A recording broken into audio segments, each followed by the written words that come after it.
We are told that the woods are safe. We are told to zip up our tents, close our eyes, and trust that we are alone. But we are wrong. Tonight, we expose the horrifying truth that park rangers don't want you to know.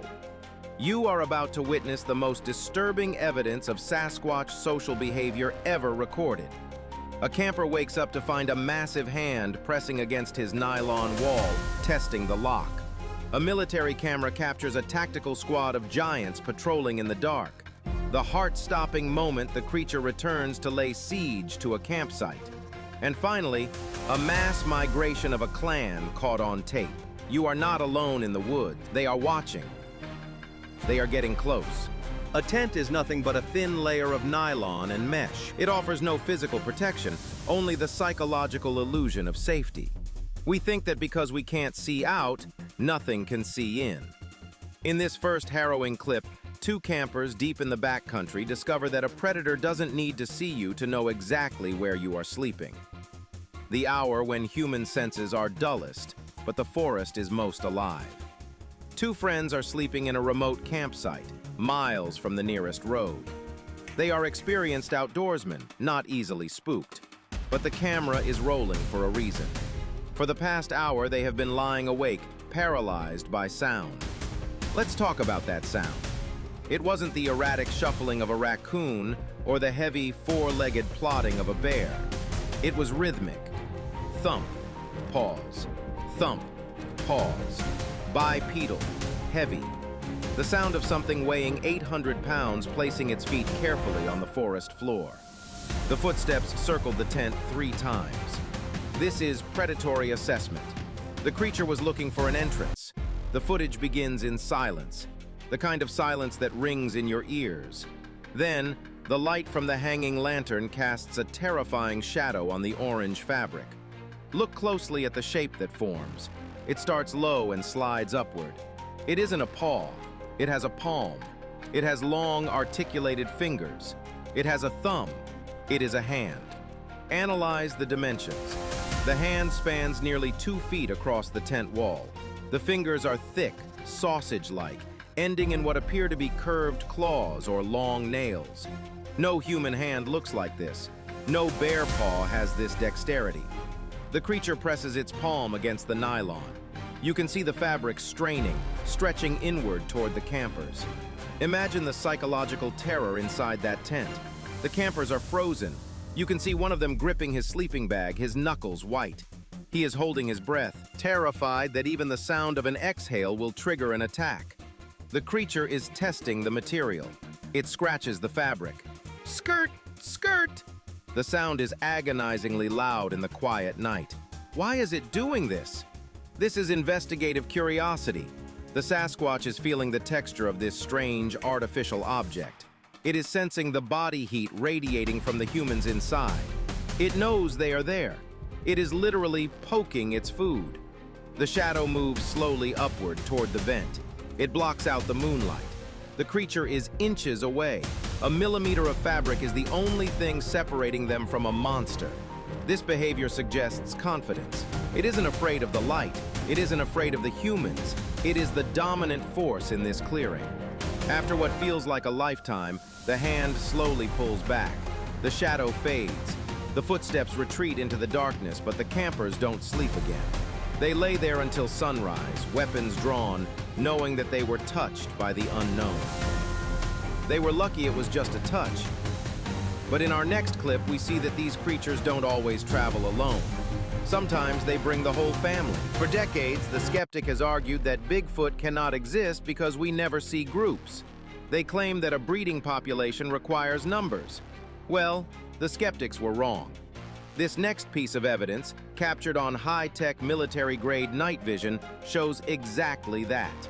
A tactical unit moving through the dark. The footage is grainy green, utilizing thermal and infrared technology. It captures a clearing in a dense forest, likely in the Pacific Northwest. At first, the screen shows nothing but static and trees. Then, movement is detected. A massive figure steps into the frame from the right. This is the point man, or the vanguard. He is the largest of the group, standing over 8 feet tall with massive shoulder width. He is walking with a purpose. He isn't looking down, he is scanning the horizon. But the true shock comes a second later. Behind him, emerging from the tree line, are two more figures. We are witnessing a clan or a troop on the move.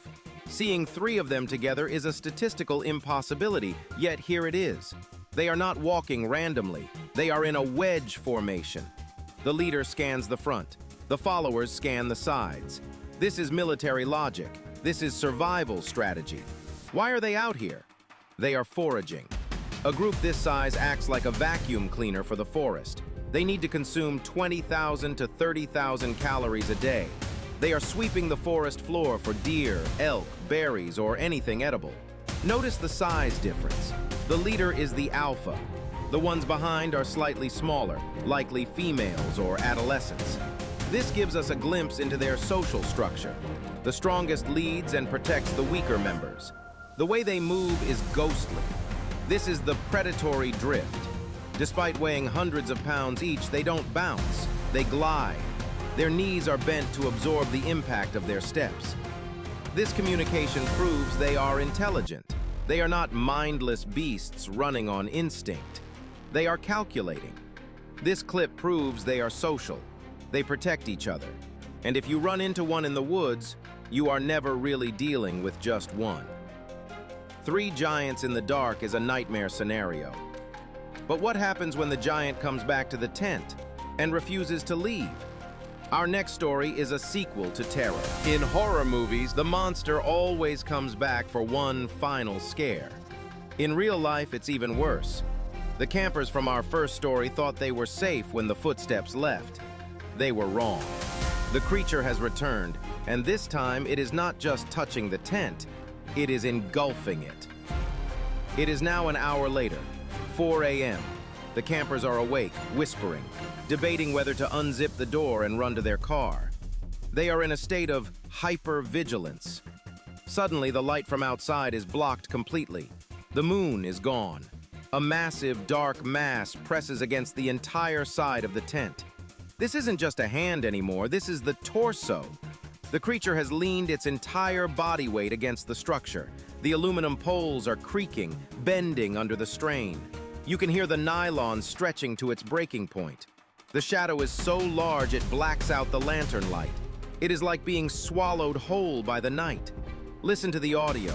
You can hear heavy, wet breathing.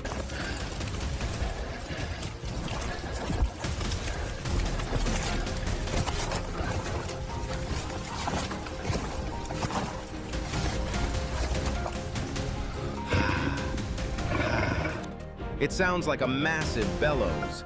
It is right against the ear of the camper. The campers are huddled in the center, crawling over each other to get away from the walls. This is a siege. They are trapped in a nylon box, and the predator is sitting on top of it. Then, the smell hits them. Witnesses describe a stench that makes your eyes water, a mix of wet dog, rotten garbage, and sulfur. This is the pheromone release of an agitated Sasquatch. It begins to make a low, guttural sound, a rumble. It's vibrating the ground. This is infrasound, low-frequency sound waves that tigers use to paralyze prey. It causes feelings of dread, nausea, and confusion in humans. The campers are literally being vibrated into submission. Why did it come back? Curiosity has turned into aggression. It is testing the structural integrity. It wants to know if the soft shell contains food. It is claiming this space. It is telling them, "You are in my bedroom." For 9 agonizing minutes, the creature leans there. It shifts its weight. It rubs its back against the tent, marking it. Finally, the pressure releases. The tent springs back into shape. But the footsteps don't leave. They just circle, round and round. The campers sat there until the sun came up, listening to the monster patrol its catch. They realized they were not campers. They were prisoners. They were trapped in a cage of their own making. But our next clip takes us out of the tent and into the open, where a clan is gathering in the twilight. Most sightings happen in deep, dark woods where visibility is zero. But sometimes they get bold. They step out into the open. This rare footage captured in the eerie blue hue of early dawn, shows a gathering that few humans have ever seen and lived to tell about. The camera is a high-definition trail cam positioned on the edge of a meadow in the Appalachian Mountains. It is the blue hour, that mystical time just before sunrise when the world is suspended between night and day. The mist is rising from the cold ground. In the center of the field, the camera captures multiple figures. There are at least 3, maybe 4 individuals. They are standing upright, dark silhouettes against the frosted grass. They are not hunting. They are not fighting. They are interacting. This is a social gathering. One figure seems to be handing something to another. Look at the posture of the one in the middle. It is stooped, looking at the ground, while the others stand guard, looking outward. This is a clear division of labor. One works, the others protect. The sheer height of the figures is evident against the tree line. They are taller than the saplings around them, putting them at easily 7 to 8 feet tall. This footage is critical because it shows them in a safe zone. They believe they are unseen. This is their natural behavior, calm, social, almost human-like. But then, the atmosphere changes.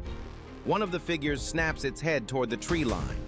It hears the mechanical click of the camera shutter. Instantly, the group goes from relaxed to alert. This reaction time is faster than a human's. In a microsecond, they assess the noise. They don't run in a panic. They don't scream. They melt away. They take long, loping strides, covering 10 feet with every step, and vanish into the tree line like smoke. 1 second they are there, the next they are gone. This clip reminds us that they have a society. They meet, they share, and they disappear. We are only seeing the edges of their civilization. A meeting in the mist. But where do they go when they vanish? Our final clip shows the entire clan on a journey, answering the question of where they hide. We have seen them investigate. We have seen them patrol. We have seen them gather. But we have never seen them move like this. This final clip is the Exodus, a mass movement of a Sasquatch family unit caught on tape as they travel through the deep wilderness. This is the ultimate proof. The final video is the longest and most detailed in our archive. Captured deep in the uncharted forests of British Columbia, the green night vision reveals a dense forest path, a game trail used by elk and bears. And then they come. One by one, they pass the camera. First, a large male enters the frame. The protector. He is massive, thick-necked, walking with a purpose. He is checking the path for danger. He is the tip of the spear. Then, a smaller figure follows. A juvenile? It walks close to the male, almost touching him. This is a child learning the ropes. This is a migration. Sasquatch are likely nomadic. They move with the seasons. As winter approaches and the snow line drops, they move to lower elevations to follow the deer herds. We are witnessing a seasonal shift. Let's analyze the walk, the gait, in extreme detail. Notice the arm swing. It is heavy. The knees are bent. They are covering ground at a pace that a human would have to jog to keep up with, yet they are just walking. They are silent. They are efficient. They are not burning unnecessary energy. The camera captures a perfect side profile of the last one. You can see the heavy brow ridge, the flat face, the no-neck appearance where the trapezoids connect directly to the skull. This is textbook Sasquatch anatomy. A guy in a suit cannot replicate this muscle movement. They are not just wandering aimlessly. They are traveling with a specific destination in mind. They know this forest better than any map. This video provides 12 minutes of pure evidence. It shows the family dynamic. The young one mimics the steps of the adult. It is learning the trails. It is learning how to be a ghost. It is the next generation of the legend. As they fade into the deep woods, passing out of the camera's range, you realize something profound. There is a parallel civilization living right alongside us. They are smart, they are organized, they have families, and they are watching us far more than we are watching them. The woods are their home. We are just guests, and sometimes guests overstay their welcome. From the terrifying hand on the tent to the silent migration of a clan, tonight we have seen the truth. The woods are not empty. If you want to see more proof, hit the subscribe button for the Bigfoot Files. We don't just tell stories, we show you the evidence. Until next time, keep your eyes open and your camera ready.